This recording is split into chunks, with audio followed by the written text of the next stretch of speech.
ये साप्ताहिक बाइबल का उपदेश Plainfield Christian science church independent से है, जो प्लेनफील्ड, न्यू जर्सी, अमेरिका में है। अधिक जानकारी के लिए कृपया हमारी वेबसाइट पर जाएं www.plainfieldcs.com। आपके अध्ययन के लिए ये पाठ रविवार 13 जुलाई 2025 के लिए है।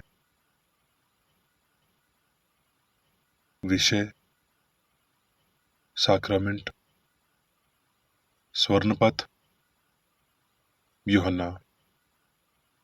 परंतु ये इसलिए होता है कि संसार जाने कि मैं पिता से प्रेम रखता हूँ, और जिस तरह पिता ने मुझे आज्ञा दी है मैं वैसे ही करता हूँ। मसीह यीशु। उत्तरदायी ध्यान। मत्ती। धन्य है वो जो धर्म के भूखे और प्यासे हैं, क्योंकि वो तृप्त किए जाएंगे। धन्य है वो जिनके मन शुद्ध हैं, क्योंकि वो परमेश्वर को देखेंगे। धन्य है वो जो मेल करवाने वाले हैं, क्योंकि वो परमेश्वर के पुत्र कहलाएंगे। धन्य हो तुम जब मनुष्य मेरे कारण तुम्हारी निंदा करें और सताएं और झूठ बोल बोल कर तुम्हारे विरोध में सब प्रकार की बुरी बात कहें। आनंदित और मगन होना, क्योंकि तुम्हारे लिए स्वर्ग में बड़ा फल है, इसलिए कि उन्होंने उन भविष्यद्वक्ताओं को जो तुमसे पहले थे इसी रीति से सताया था। तुम सुन चुके हो कि कहा गया था कि अपने पड़ोसी से प्रेम रखना और अपने बैरी से बैर। परंतु मैं तुमसे ये कहता हूँ कि अपने बैरियों से प्रेम रखो और अपने सताने वालों के लिए प्रार्थना करो, जिससे तुम अपने पिता की संतान ठहरोगे, क्योंकि वो भलों और बुरों दोनों पर अपना सूर्य उदय करता है और धार्मियों और अधर्मियों दोनों पर मी बरसाता है। क्योंकि यदि तुम अपने प्रेम रखने वालों ही से प्रेम रखो तो तुम्हारे लिए क्या फल होगा? क्या महसूल लेने वाले भी ऐसा ही नहीं करते? इसलिए चाहिए कि तुम सिद्ध बनो, जैसा तुम्हारा स्वर्गीय पिता सिद्ध है। पाठ उपदेश बाइबल में से मत्ती। जब यीशु बैतनिय्याह में शमौन कोढ़ी के घर में था, तो एक स्त्री संगमरमर के पात्र में बहुमूल्य इत्र उसके पास लाई, और जब वो भोजन करने बैठा था तो उसके सर पर उंडेल दिया। ये देखकर उसके चेले रिसाए। ये जानकर यीशु ने उनसे कहा, स्त्री को क्यों सताते हो? उसने मेरे साथ भलाई की है। उसने मेरे देह पर ये जो इत्र उंडेला है वो मेरे दफन किए जाने के लिए किया है। मैं तुमसे सच कहता हूँ कि सारे जगत में जहाँ कहीं ये सुसमाचार प्रचार किया जाएगा, वहां उसके इस काम का वर्णन भी उसके स्मरण में किया जाएगा। जब सांझ हुई तो वो बारों के साथ भोजन करने के लिए बैठा। जब वो खा रहे थे तो उसने कहा, मैं तुमसे सच कहता हूँ कि तुम में से एक मुझे पकड़वाएगा। इस पर वो बहुत उदास हुए और हर एक उससे पूछने लगा, हे गुरु, क्या वो मैं हूँ? उसने उत्तर दिया कि जिसने मेरे साथ थाली में हाथ डाला है वही मुझे पकड़वाएगा। मनुष्य का पुत्र तो जैसा उसके विषय में लिखा है जाता ही है, परंतु उस मनुष्य के लिए शोक है जिसके द्वारा मनुष्य का पुत्र पकड़वाया जाता है। यदि उस मनुष्य का जन्म ना होता तो उसके लिए भला होता। तब उसके पकड़वाने वाले यहूदा ने कहा कि हे रबी, क्या वो मैं हूँ? उसने उससे कहा, तू कह चुका। जब वो खा रहे थे तो यीशु ने रोटी ली और आशीर्वाद मांगकर तोड़ी और चेलों को देकर कहा, लो, खाओ, ये मेरी देह है। फिर उसने कटोरा लेके धन्यवाद किया और उन्हें देखकर कहा, तुम सब इसमें से पियो, क्योंकि ये वचा का मेरा वो लहू है जो बहुतों के लिए पापों की क्षमा के निमित्त बहाया जाता है। मैं तुमसे ये कहता हूँ कि दाख का ये रस उस दिन तक कभी न पीऊंगा जब तक तुम्हारे साथ अपने पिता के राज्य में नया न पीऊं। परंतु मैं अपने जी उठने के बाद तुमसे पहले गलील को जाऊंगा। तब यीशु अपने चेलों के साथ गतसमनी नाम एक स्थान में आया और अपने चेलों से कहने लगा कि यहीं बैठे रहना जब तक कि मैं वहां जाकर प्रार्थना करूं। तब उसने उनसे कहा, मेरा जी बहुत उदास है, यहाँ तक कि मेरे प्राण निकलना चाहते हैं। तुम यहीं ठहरो और मेरे साथ जागते रहो। फिर वो थोड़ा और आगे बढ़कर मुंह के बल गिरा और ये प्रार्थना करने लगा कि हे मेरे पिता, यदि हो सके तो ये कटोरा मुझसे टल जाए, तो भी जैसा मैं चाहता हूँ वैसा नहीं, परंतु जैसा तू चाहता है वैसा ही हो। फिर चेलों के पास आकर उन्हें सोते पाया और पतरस से कहा, तुम मेरे साथ एक घड़ी भी न जाग सके? फिर उसने दूसरी बार जाकर ये प्रार्थना की कि हे मेरे पिता, यदि ये मेरे पिए बिना नहीं हट सकता तो तेरी इच्छा पूरी हो। तब उसने आकर उन्हें फिर सोते पाया और उन्हें छोड़कर फिर चला गया और वही बात फिर कहकर तीसरी बार प्रार्थना की। तब उसने चेलों के पास आकर उनसे कहा, अब सोते रहो और विश्राम करो। देखो, घड़ी आ पहुंची है और मनुष्य का पुत्र पापियों के हाथ पकड़वाया जाता है। देखो, मेरा पकड़वाने वाला निकट आ पहुंचा है। वो ये कह ही रहा था कि देखो, यहूदा जो 12 में से एक था आया, और उसके साथ महायाजकों और लोगों के पुरानियों की ओर से बड़ी भीड़ तलवारें और लाठियां लिए हुए आई और तुरंत यीशु के पास आकर कहा, हे रबी, नमस्कार, और उसको बहुत चूमा। यीशु ने उससे कहा, हे मित्र, जिस काम के लिए तू आया है उसे कर ले। तब उन्होंने पास आकर यीशु पर हाथ डाले और उसे पकड़ लिया। यूहन्ना। तब वो यीशु को ले गए और वो अपना क्रूस उठाए हुए उस स्थान तक बाहर गया जो खोपड़ी का स्थान कहलाता है, और इब्रानी में जुलजता, जहां उन्होंने उसे सूली पर चढ़ाया। उस स्थान पर जहां यीशु सूली पर चढ़ाया गया था, एक बारी थी और उस बारी में एक नई कब्र थी। सो उन्होंने यीशु को उसी में रखा। मत्ती। सब्बत के दिन के बाद हफ्ता के पहले दिन पो फटते ही मरियम मगदलीनी और दूसरी मरियम कब्र को देखने आईं। और देखो, एक बड़ा भूचाल आया, क्योंकि प्रभु का एक दूत स्वर्ग से उतरा और पास आकर उसने पत्थर को लुढ़का दिया और उस पर बैठ गया। उसका रूप बिजली का सा और उसका वस्त्र बर्फ के नियन अज्वल था।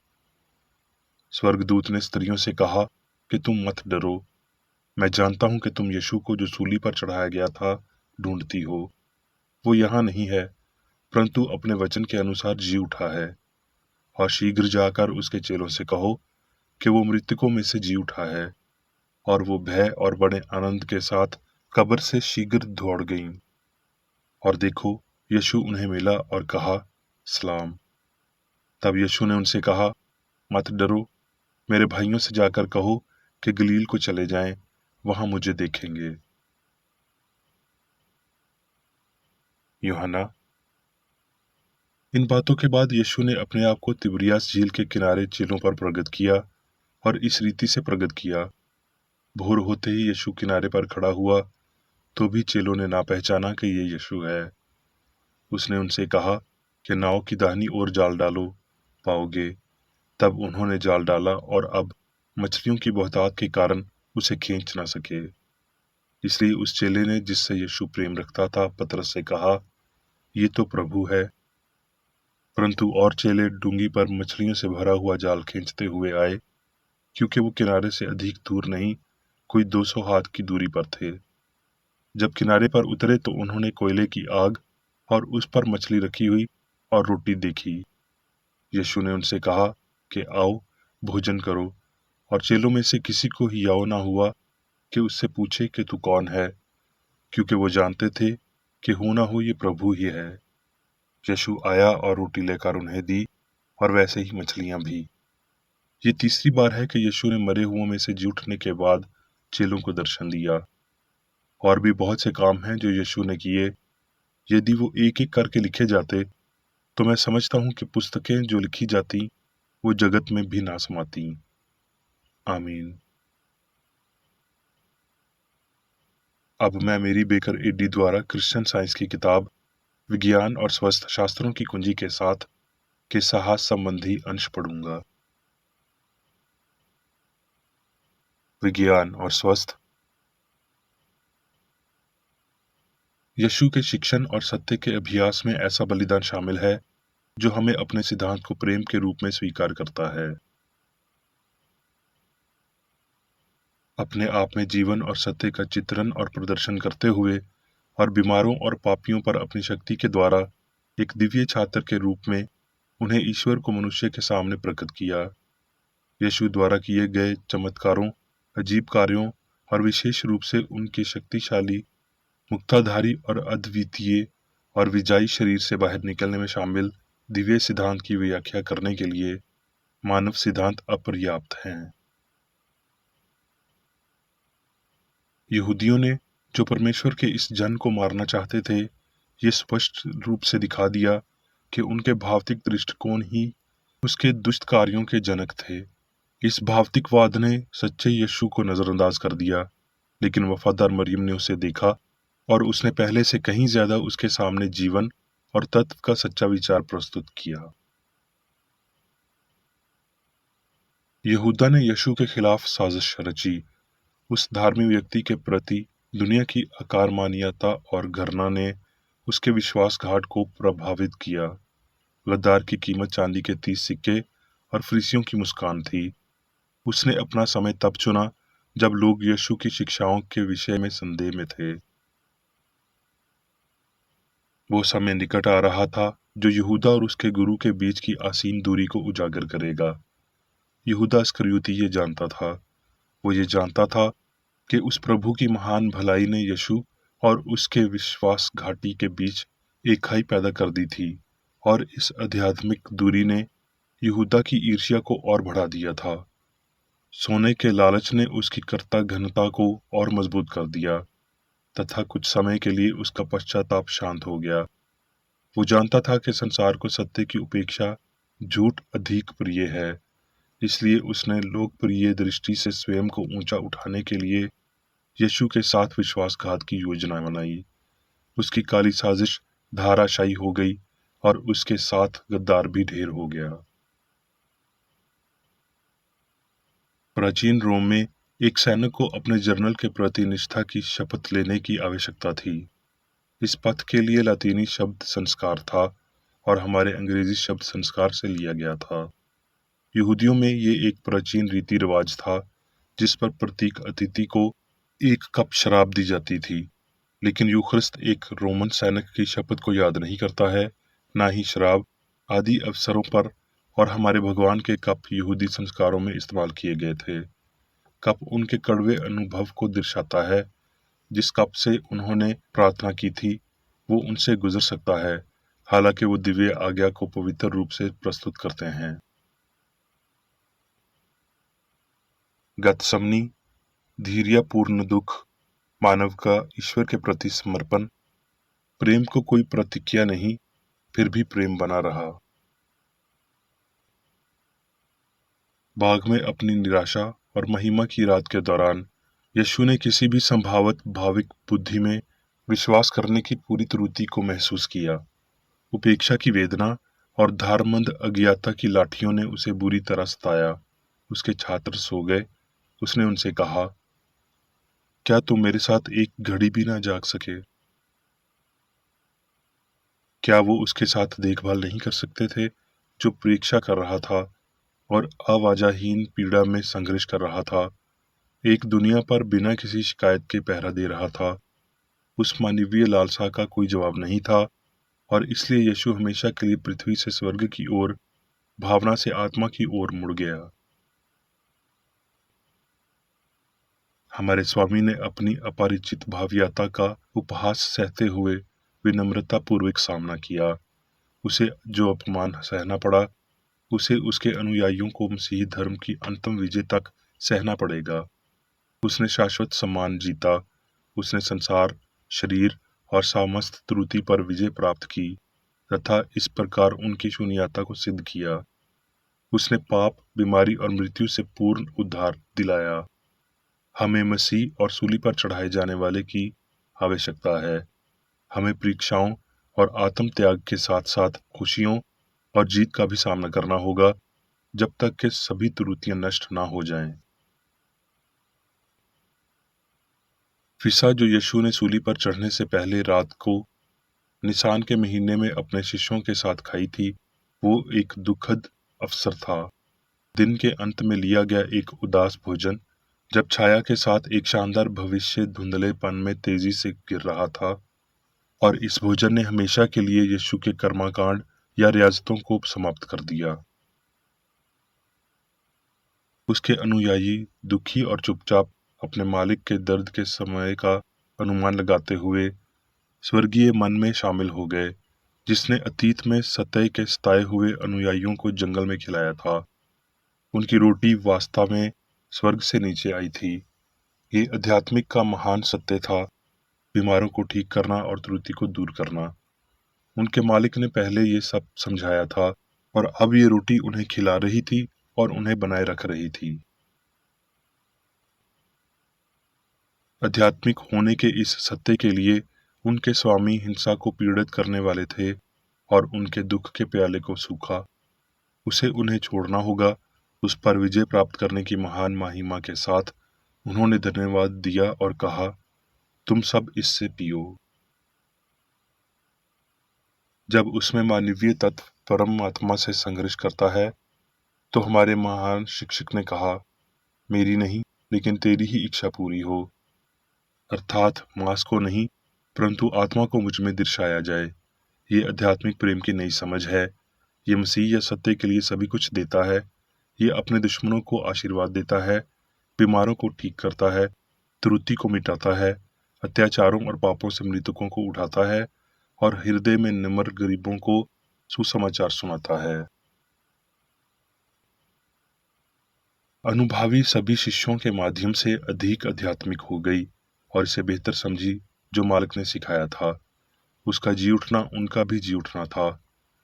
उससे उससे खुद को और दूसरों को आध्यात्मिक निराशा से दूर रखने और ईश्वर में असीम संभावनाओं की धारणा में अंधे ना होने में मदद मिली। उन्हें इसकी जल्द आवश्यकता थी। जल्दी उनका मालिक वास्तविकता के आध्यात्मिक क्षेत्र में फिर से उठेगा और उनकी आशंका से भी बहुत ऊपर जाएगा। अपने विश्वासियों के लिए पुरस्कार के रूप में वो उस परिवर्तन में भावतिक अर्थों के लिए गायब हो जाएगा जिसे तब उद्गम कहा जाता था। गलीली सागर के तट पर हर्षित भावतिक में हमारे प्रभु के अंतिम भक्त और उसके अंतिम आध्यात्मिक नाश्ते के बीच उनके शिष्यों के साथ अज्वल सुबह के घंटों में क्या विपरीत है। उसकी उदासी महिमा में पारित हो गई थी और उसके शिष्यों के पश्चाताप में दुख दिलों का पीछा किया और गुरु ने डांटा। अंधेरे में अपने शौचालय के फालाहीनता के प्रति आश्वस्त और अपने मालिक की आवाज से कागरित उन्होंने अपने तरीकों को बदल दिया, भौतिक चीजों से दूर हो गए और दाएं ओर अपना जाल डाला। समय के किनारे पर मसीह सत्य नए सिरे से और नश्वर कामुकता से कुछ हद तक उठने में सक्षम थे या मन में दफन आत्मा के रूप में जीवन के नएपन में थे। एक नए प्रकाश की सुबह में हमारे भगवान के साथ ये आध्यात्मिक बैठक सुबह का भोजन है। जैसे मसीही वैज्ञानिक स्मरण करते हैं, वो मसीह सत्य के सामने झुकते हैं, अपने पुनः प्रकट होने और चुपचाप दिव्य सिद्धांत प्रेम के साथ कमियों को प्राप्त करने के लिए वो मृत्यु पर अपने भगवान की जीत का जश्न मनाते हैं। मृत्यु के बाद मांस में उसका परिवीक्षा, मानव परिवीक्षा का अनुकरण और पदार्थ से ऊपर उसका आध्यात्मिक और अंतम तप, ये जब वो भौतिक दृष्टि बाहर उठाता है। हमारा ईश्वरवादी एक ईश्वर के साथ आध्यात्मिक संवाद है। हमारी रोटी जो स्वर्ग से नीचे आती है सत्य है। हमारा प्याला पार है। हमारी शराब प्रेम की प्रेरणा थी। हमारे मालिक ने मसूदा तैयार किया और अपने अनुयायियों की प्रशंसा की और हम सत्यानिष्ठा से प्रतिज्ञा करते हैं कि हम उस मन को देखने और प्रार्थना करने के लिए हमारे अंदर रखें जो मसीह यीशु में भी था, अर्थात दूसरों के साथ वैसा ही करें जैसा हम चाहते हैं कि वो हमारे साथ करें और दयालु, न्यायी और शुद्ध बने। अब मैं मेरी बेकर एडी द्वारा चर्च मैनुअल में दिए गए 3 दैनिक कर्तव्यों को पढ़ूंगा। दैनिक प्रार्थना।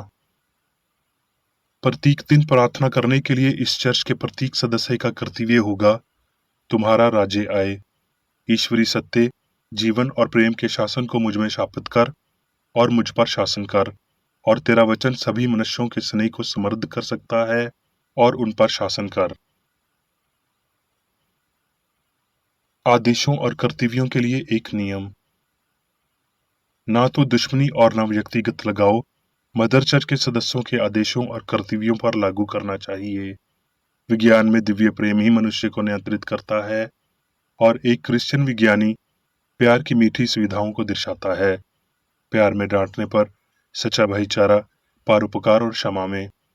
इस चर्च के सदस्यों को प्रतिदिन ध्यान रखना चाहिए और सभी बुराई दूर करने, भविष्यवाणी, न्याय करने, निंदा करने, परामर्श देने, प्रभावित करने या गलत तरीके से प्रभावित होने से बचने के लिए प्रार्थना करनी चाहिए।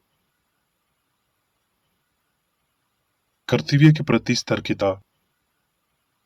इस चर्च के प्रत्येक सदस्य का ये कर्तव्य होगा कि वो प्रतिदिन आक्रामक मानसिक सुझाव से बचाव करे और भूलकर भी ईश्वर, नेता और मानव जाति के प्रति अपने कर्तव्य की उपेक्षा नहीं करनी चाहिए। उनके कामों से उन्हें आंका जाएगा और वो उचित या निंदनीय होगा।